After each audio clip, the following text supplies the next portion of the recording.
ನಮಸ್ಕಾರ ಸ್ನೇಹಿತರೆ, ನೋಡಿ ಇವತ್ತು ಬಂದಿರುವಂಥ ಜಾಗ ತಾರ್ ರೋಡ್ಗೆ ಇರುವಂಥ ಜಮೀನು. 3 ಎಕರೆ ಜಮೀನು ಬರುತ್ತೆ. 280, ಬಟ್ ಒಂದು 20 ಸೆಂಟ್ ಕಡಿಮೆ.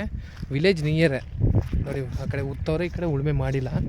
ಹೈವೇಯಿಂದ 2ನೇ ಜಮೀನು, ವಿಲೇಜ್ ರೋಡ್ಗೆ ಇರುವಂಥ ಜಾಗ. ಜಮೀನು ತುಂಬ ಪ್ಯೂರ್ ರೆಡ್ ಮಣ್ಣು. ಈ ತಾಂಬರ್ ರಸ್ತೆಗಿದೆ ನೋಡಿ, ಸುತ್ತ ಪ್ಯೂರ್ ರೆಡ್ ಮಣ್ಣು, ತೋಟಗಳು, ವಿಲೇಜ್ ನಿಯರೇ ಇರುವಂಥ ಜಾಗ.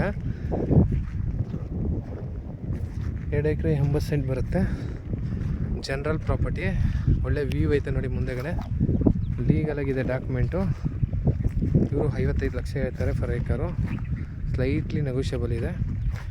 ವಿಲೇಜ್ ಅತ್ಯೇಚೆ ಇರೋದು. ಫಾರ್ಮ್ ಹೌಸ್ ಮಾಡ್ಕೊಂಡು ನೋಡಿ, ಅಲ್ಲಿ ಮನೆಗಳು ಆ ಕಡೆಯೂ ಮಾಡ್ಕೊಂಡಿದ್ದಾರೆ. ಮನೆಗಳು ಮಾಡ್ಕೊಂಡಿರೋಕ್ಕೆ ತುಂಬ ಚೆನ್ನಾಗಿದೆ ಜಮೀನು. ಪ್ಯೂರ್ ರೆಡ್ ಮಣ್ಣು. ಇದು ಉಳುಮೆ ಮಾಡಿದ್ರೆ ಇದೇ ಥರ ಇದೆ. 2 ಸರ್ವೆ ನಂಬರ್ ಬರುತ್ತೆ. ಮಣ್ಣಂತೂ ಪ್ಯೂರ್ಲಿ ರೆಡ್ ಮಣ್ಣು. ಇದೇ ಥರ ಉಳುಮೆ ಮಾಡಿದ್ದಾರೆ ನೋಡಿ, ಇದೇ ಥರ ತೆಂಗು ಗಿಂಗು ಫಾರ್ಮ್ ಹೌಸ್ ಮಾಡ್ಕೋಬೋದು.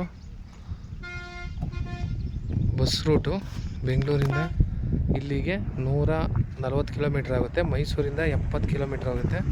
ಇಲ್ಲಿ ಬಸ್ ಹೋಗ್ತೈತೆ, ಬಸ್ ರೂಟು. ಕೊಳ್ಳೇಗಾಲದಿಂದ ಇಲ್ಲಿಗೆ ಒಂದು 15 ಕಿಲೋಮೀಟ್ರ್ ಆಗುತ್ತೆ. ಜಾಗ ಅಂತೂ ಬ್ಯೂಟಿಫುಲ್ ಆಗಿದೆ. ಒಳ್ಳೆ ಲೊಕೇಶನ್, ವ್ಯೂ ಐತೆ ಮುಂದಗಡೆ.